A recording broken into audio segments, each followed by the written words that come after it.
With the recent announcement and release of Episode 0 for Fate Grand Order Absolute Demonic from Babylonia, say that 3 times fast, I was told to go back and watch Fate Grand Order by several internet forums. And because I talk about Fate as well as JoJo and Hunter x Hunter, I thought today I would complete the trifecta and do a triple Fate upload with my review of Fate Grand Order First Order. Links in the description to all of my other Fate videos. The Chaldea Security Organization, a secret facility, observes the future to try and predict and stop extinction events. The year is 2015, and all things seem normal, but the timeline changes, and in 2016, an extinction event will occur. Unsure of what caused the event, they know of one link: the 2004 Holy Grail War. Using ray shift technology, they send Ritsuka Fujimura and Mash Kairi Light back to 2004 to stop the extinction event from occurring and ensuring the future of the human race. This is Fate Grand Order First Order. This film/OVA was produced by the studio Les Deux, who are known for producing the Sinbad Magi spin-offs and O Maidens in Your Savage season. But before that, they produced this anime, directed by Hitoshi Nanba, who directed the fantastic series Golden Kamuy, which will be getting a 3rd season in 2020 as an aside. This film, though, is just over an hour at 1 hour and 14 minutes, and, well, it isn't exactly critically panned, I'll say that much. It's also on Crunchyroll and Verve. So I'm just gonna say it now, Fate Grand Order First Order is perfectly fine. Nothing in this film is memorable, but none of it is offensive to the senses. It's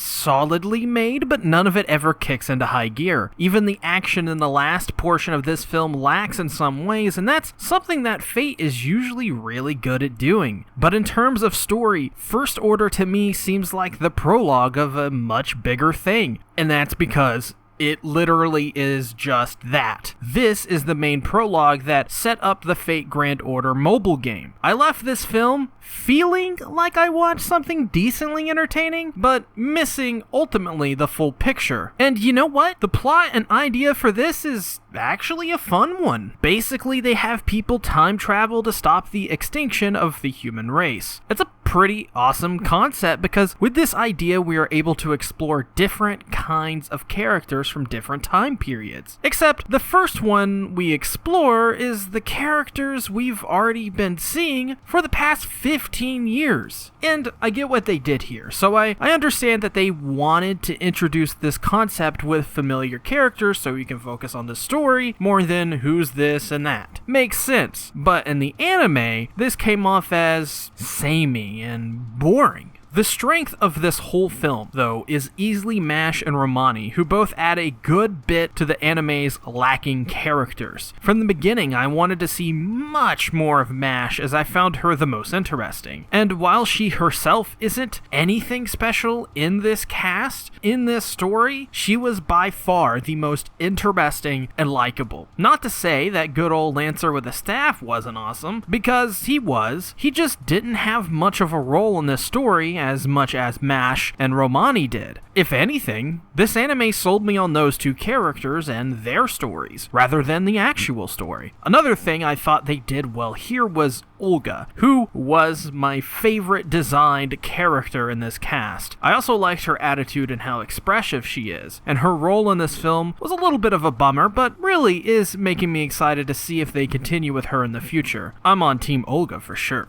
As for the characters, like I just mentioned, it really feels like a mixed bag here. We have characters like Mash, Olga, and Romani who are really good and interesting characters, but others like Professor Left for the old 2004 cast are not interesting to me in this anime at all. I mean, I'm as big of a fan as Saber-san as everybody else is. My shrine tells me I am, at least. But these characters are so overexposed and just didn't work in this anime. It may have worked in the mobile game, but this ain't a mobile game. I didn't feel a connection to any character besides those three, and maybe Lancer, who, in all honesty, is still freaking cool. I think the reason for this goes back to this feeling like a prologue and less like the beginning to an actual story. It just feels like a taste of what's to come, but it never comes. It's constantly at one gear and never ever shifts to the next. I personally liked Mash the most in this based off what I saw. I think her character of being shy and meek was so-so, but not offensive in the least. I liked her quirk of calling people senpai. I thought that was such a nice way to separate her while being subtle. Also, she's badass too, with that massive shield thing she has. She's a cool looking character because of that, and I feel like they tried to get across that while Mash seems meek, she has a really strong side to her. There just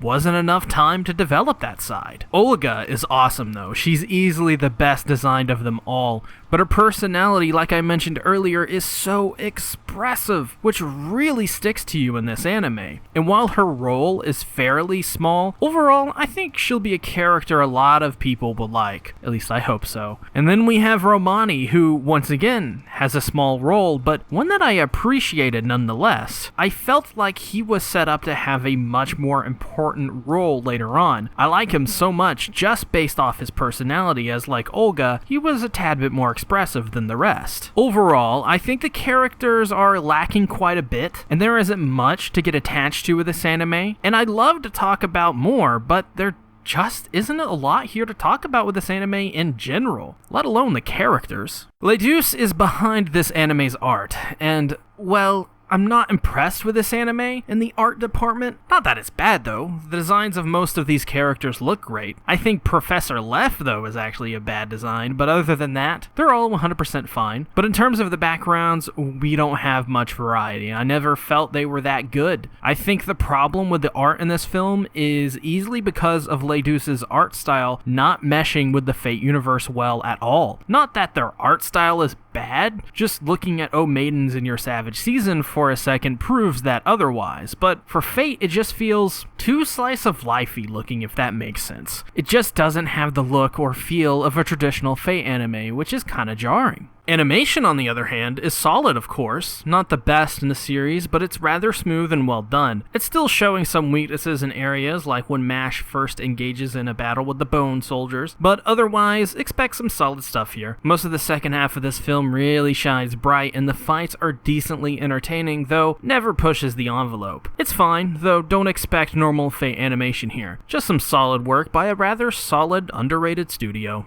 Ryo Kawasaki is in charge of the music with First Order, and, well, I think he did rather well here. He'll be doing the score for Absolute Demonic Front Babylonia as well, and I think so far, based off this anime, that's a good choice. His music here wasn't what I'd consider memorable, but I think it fits the series rather well. It has a twinge of cinematic, which isn't often used in Fate anime, as Yuki Kajiura often does a more traditional scoring for Fate outside of Heaven's Feel, which was more cinematic. Good stuff from Kawasaki, and best of all, it feels original and different, which makes Grand Order in general feel more unique. In closing, First Order is a fine anime. It's competently made, and you could consider it a good anime with a solid argument. But for me, this anime is just mediocre for a good majority of it. It has a lot of potential though with its characters and plot, but based off what this anime is based off of, there was just no way you could get a really good story out of this. I'd look at this anime as something of a special series that should be there so you'll get the context needed for other Grand Order anime, which we'll be releasing for the next couple of years. Unless you're a hardcore Fate fan who watches every Fate, or just someone who is interested in the new Grand Order anime that will be airing soon, I wouldn't consider this anime worth watching in the least. So thank you everyone for watching this video. If you haven't already, make sure to subscribe, ring the bell, put down in the comments what your thoughts on First Order was, and remember I have a Patreon where you can support me at the $1 and above tier, which I highly recommend. Lots of great stuff over there. Thanks everybody for watching.